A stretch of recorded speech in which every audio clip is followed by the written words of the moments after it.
This is just observation.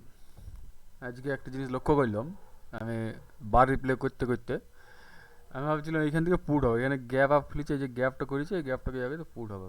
ঠিক আছে, put হবে।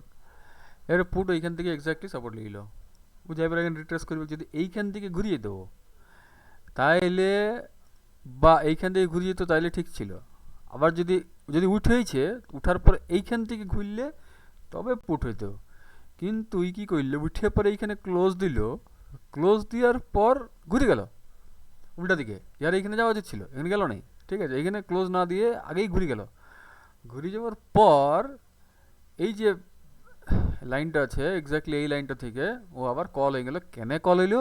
কেন কি এই যে গ্যাপটা তৈরি হয়ে আছে না, এই গ্যাপটাকেও ফিল করতে যাবে। ঠিক আছে, এই গ্যাপটাকেও ফিল করতে গিয়েছে। তো ইন্টারডে হান্টার কটার সময় পজিশন লিয়েছে? ইন্টারডে হান্টার সেদিকে পজিশন লিয়েছে 9টা 15তেই। খুলতে খুলতেও পজিশন লিয়ে নিয়েছে ফট করে। ও জানে এখানে আজকে এই যে গ্যাপগুলো হয়ে আসছে এইগুলাকে ফিল করতে করতে যাবে গো আজকে। ঠিক আছে, ও যাই হোক ও লিয়েছে, কিন্তু অতটা হয়তো আমি অতটা কনফিডেন্ট লই। তো আমাকে এই যে গ্যাপটা তৈরি হয়েছে এইটার বেসিসে আমাকে এখানে কল নিতে হইতো।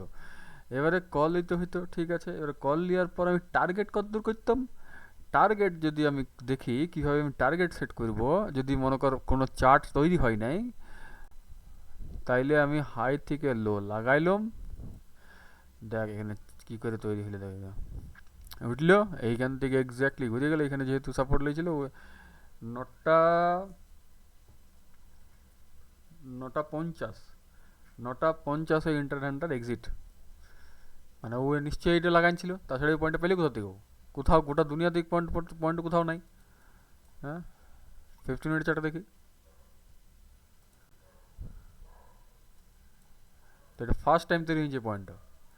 তো যেহেতু এই পয়েন্টটা ফার্স্ট টাইম তৈরি হয়েছে ও আর পাওয়ার কথা লয় এই পয়েন্টটা, তার মানে নিশ্চয়ই এইখানে কোনো ইয়া হয়ে আছে আগের থেকে। এইখানে আছে কোথায়, এই পয়েন্টটাতে কোথায় আছে? এখানে কোনো পয়েন্টই নাই। ঠিক আছে, তো নিশ্চয়ই ও এইটা লাগাইছে, তাছাড়া এই এই লেভেলটা পেতো না ও। ঠিক আছে, তো এইখানে ও এক্সিট মেরে দিয়েছে। তারপরে ও আবার মানে ও তো বার হয়ে গেছে। তারপর দেখ মার্কেট আবার কোথায় গেল, আবার এইখান থেকে এই লাইনটার থেকে সাপোর্ট নিয়ে উঠলো। উঠার পরে এই ইয়াটাকে টাচ করলো, দিয়ে পরে ঘুরলো। এগুলো এগুলো টাচ করবে কিনা জানি না, তবে এই দুটো টাচ করলো। তো এইটা একটি অবজারভেশন বটে। ঠিক আছে, অবজারভেশনটা কি না,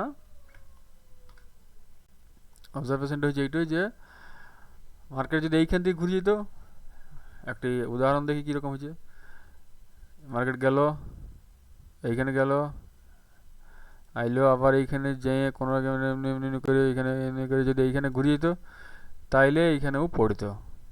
ঠিক আছে, বা যদি মার্কেট এমনি করতো, গেল এইও গেল, যদি ও এরকম করে বিনাই দিয়েছে, তাইলে পর আমাকে পুট লিয়ার জন্য বিশেষ করে আমাকে ওয়েট করতে হবে যে ই কখন এই 52,000-এর লেভেলটাকে যে টাচ করে। ঠিক আছে, এই 52,000 লেভেল টাচ করে দিয়ে পরে যদি ঘুরতে শুরু করতো তাইলে আমি এখানে নিতাম পোর্ট।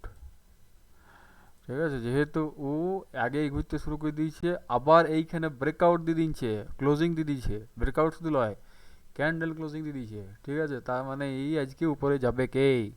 এটা কিছু করার নাই, এটা এখান থেকে নেমে পড়ে আর এখানে ব্রেকআউট ইয়া করে উপরে উঠলো। ঠিক আছে।